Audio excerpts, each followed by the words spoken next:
ان اللہ وملائکتہ یصلون علی النبی یا ایھا الذین آمنوا صلوا علیہ وسلموا تسلیما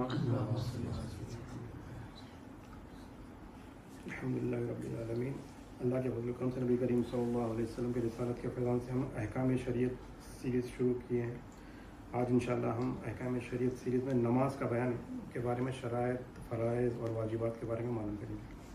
الحمدللہ اس سیریز کے ذریعے ہمیں معلومات ہو رہے ہیں۔ ابھی اس کتاب کے شروع میں لکھا تھا، میں ابھی پڑھ رہا تھا تو اس میں حدیث لکھی ہوئی ہے، بسم اللہ الرحمن الرحیم، من طلب العلم تکفل اللہ له برزقہ، جو شخص علم دین سیکھتا ہے اللہ تعالیٰ اس کے رزق کا ذمہ دار ہو جاتا ہے۔ الحمدللہ ہم علم سیکھنے کے لیے جمع ہوئے ہیں تو اللہ تعالیٰ ہمارے رزق کا ذمہ دار ہو جائے گا انشاءاللہ۔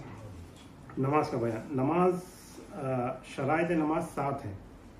شرائط اور فرض میں ڈفرینس کیا دیکھیں؟ شرائط اس کو کہتے ہیں، شرائط یعنی کنڈیشنز، کہ جب تک ہم کنڈیشنز پوری نہیں کرتے نماز میں داخل ہی نہیں ہو سکتے۔ نماز کے فرائض الگ ہیں۔ نماز کے فرائض کب شروع ہوتے ہیں؟ جب ہم نماز میں داخل ہو جاتے ہیں تب نماز کے فرائض شروع ہوتے ہیں۔ لیکن نماز کی جو شرائط ہیں تو وہ شرائط پورے کرنے سے پہلے ہم نماز میں انٹر ہی نہیں ہو سکتے۔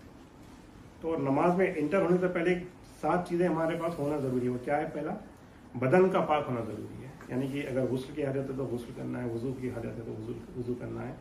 اس کے بعد کپڑوں کا پاک ہونا ضروری ہے۔ پھر تیسرا، نماز کی جگہ کا پاک ہونا ضروری ہے۔ چوتھا، ستر عورت کا ہونا، یعنی ناف سے گھٹنوں کے نیچے تک کپڑا ہونا ضروری ہے۔ ویسے نماز تو اچھے کپڑوں کے ساتھ اور بہترین لباس کے ساتھ پڑھنا چاہیے، لیکن کسی وجہ سے اگر لباس موجود ہے، جیسا کہ احرام کی حالت میں ہے، ایک وہ چادر خراب ہو گئی ہے، گندی ہو گئی کسی وجہ سے، اور نماز کا وقت جا رہا ہے، خزا ہونے کا ڈر ہے، تو کم سے کم نیچے والی چادر جو ناف سے لے کے گھٹنوں کے نیچے تک رہتی ہے اس سے بھی نماز ہو جائے گی۔ مطلب ایسے بعض اوقات ایسے مسائل آ جاتے ہیں، ایسے حالات آ جاتے ہیں، تو یہ معلوم ہونا ضروری ہے ہمارے لیے۔ لباس تو پورا ہونا چاہیے، لیکن اگر کنڈیشن ایسی آ جائے تو کم سے کم اتنا لباس ہونا چاہیے نماز پڑھنے کے لیے کہ ستر عورت، یعنی کہ ناف سے لے کر گھٹنوں تک لباس ہونا، کپڑا کا ہونا ضروری ہے۔ پانچواں، نماز کا وقت ہونا ضروری ہے، یعنی کہ نماز کا وقت ہی نہ وہ نماز پڑھ لے رہے تو وہ نماز نہیں ہے۔ نماز کا وقت ہونے کے بعد پڑھے تو قضا ہو جائے گی، تو نماز کا وقت کا ہونا بھی شرط ہے۔ اور چھٹا، قبلے کی طرف رخ ہونا، اور ساتواں، نیت کرنا۔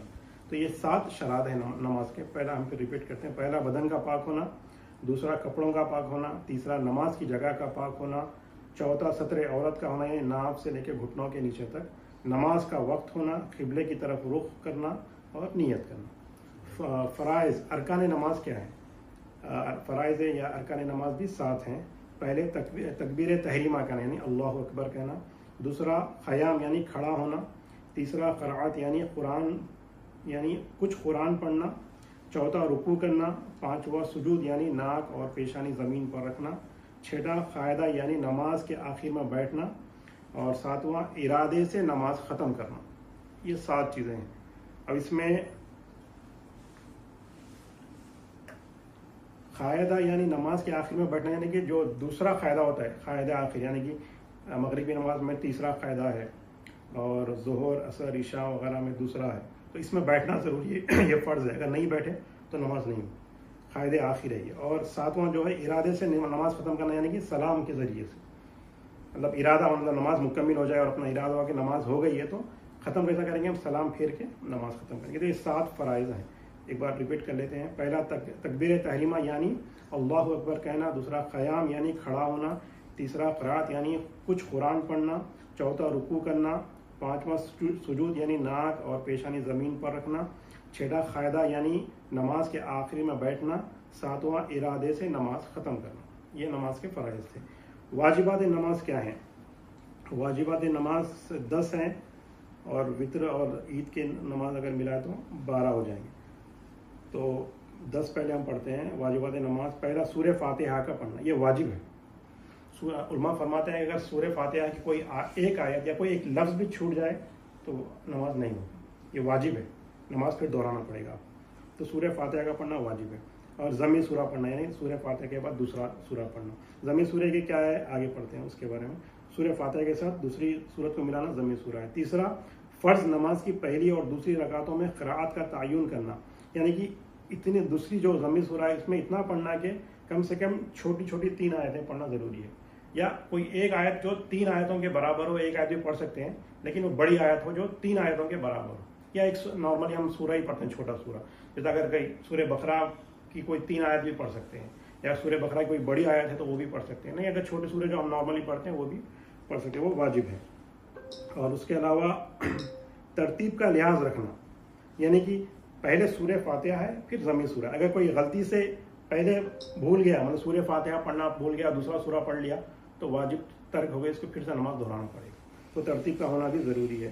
اس کے بعد تعدیل ارکان، یعنی کہ ارکان یعنی کہ سجدہ، رکوع، خوما اور جلسہ میں اتنی دیر تک وقفہ دینا، اتنی دیر ٹھہرنا کہ ایک دفعہ تسبیح پڑھے گا سبحان اللہ، اتنا جو بولتے ہیں کم سے کم اتنی دیر ٹھہرنا ضروری ہے، یعنی کہ جلدی جلدی نہیں کرنا ہے۔ سجدہ بھی اتنا جلدی، مطلب قیامت کی نشانیوں میں سے ایک نشانی ہے کہ لوگ ایسا سجدہ کریں گے جیسا پرندہ دانہ چگتا ہے، ہمارا اٹھا لیا، تو ویسا سجدہ بھی نہیں کرنا ہے، کم سے کم مطلب خوما جس کو کہتے ہیں، رکوع سے اٹھنے کے بعد جو حالت ہوتی ہے اس کو خوما کہتے ہیں۔ خوما مطلب اتنی دیر ٹھہرنا کہ ایک دفعہ کم سے کم سبحان اللہ جو بولنے میں اتنا ٹائم لگتا ہے اتنی دیر ٹھہرنا یہ ضروری ہے۔ تعدیل کرتے ہیں، مطلب تعدیل میں کس میں کرنا ہے تعدیل؟ رکوع میں، سجود میں، خوما میں اور جلسہ میں۔ خوما مطلب رکوع کے بعد کی حالت، جلسہ مطلب دونوں سجدوں کے درمیان جو تھوڑی دیر کے لیے بیٹھتے ہیں اس کو جلسہ ہوتا ہے۔ تو ان ارکان میں تعدیل کرنا۔ اور قاعدہ اولا، یعنی کہ جو پہلی دوسری رکعت میں جو بیٹھتے ہیں تشہد پڑھنے کے لیے، اتحیات پڑھنے کے لیے، اس کو قاعدہ اولا کہتے ہیں۔ اور تشہد یعنی کہ اتحیات پڑھنا بھی یہ واجب ہے۔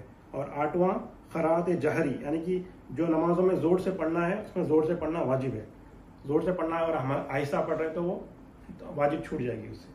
اور جو سری ہے جس میں آہستہ پڑھنا ہے اس میں آہستہ پڑھنا ہے، جہاں پر جہری ہے اس میں بلند آواز سے پڑھنا ہے امام کو، لیکن اگر آپ اکیلے پڑھ رہے ہیں تو کم سے کم ایسی آواز میں پڑھنا ہے کہ اپنے کانوں تک آواز جائے۔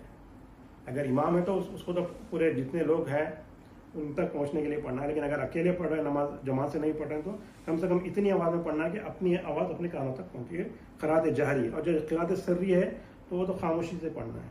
اور 10واں نماز کے اختتام پر سلام کہیں، یہ واجبات۔ اور 2 واجبات وطر میں کیا ہے؟ وطر میں ایک واجب کیا ہے؟ دعائے قنوت پڑھنا، یہ ضرور اور ایک ایڈیشن ہے۔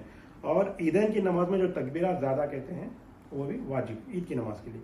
وطر کی نماز کے لیے دعائے قنوت واجب ہے اور عیدین کی نماز کے لیے تکبیرات واجب ہے۔ تو عام نمازوں میں جو 10 واجبات ہیں اس کو ایک بار دہراتے ہیں ہم۔ پہلا سورہ فاتحہ کا پڑھنا، دوسرا ضمیر سورہ، ضمیر سورہ نے سورہ فاتحہ کے ساتھ دوسری سورت ملانا، تیسرا فرض نماز کی پہلی اور دوسری رکعتوں میں قرأت کا تعین کرنا، چوتھا ترتیب کا لحاظ رکھنا، پانچواں تعدیل ارکان، چھٹا قاعدہ اولا، ساتواں تشہد، آٹھواں قرأت جہری، نواں قرأت سری، 10واں نماز کے اختتام پر سلام کا کہنا۔ اور وطر کی نماز میں جو ہے دعائے قنوت پڑھنا اور عیدین کی نماز میں تکبیرات کرنا۔ اللہ تعالیٰ سے دعا ہے کہ جو کچھ کہا گیا سنا گیا اس پہ عمل کی توفیق عطا فرما، کہنے والے کو بھی عمل کی توفیق عطا فرما، سننے والے کو بھی عمل کی توفیق عطا فرما، ہر دو کے عمل میں اخلاص عطا فرما۔ واسطہ نبی کریم صلی اللہ علیہ وسلم کا، ان اللہ و ملائکتہ یصلون علی النبی یا ایھا الذین آمنوا صلوا علیہ وسلموا تسلیما، اللهم صل علی سیدنا محمد وعلی آل سیدنا محمد وبارک وسلم، وصلی اللہ تعالی علی خیر خلق محمد وآلہ وصحبہ اجمعین برحمتک یا ارحم الراحمین، والحمد للہ رب العالمین۔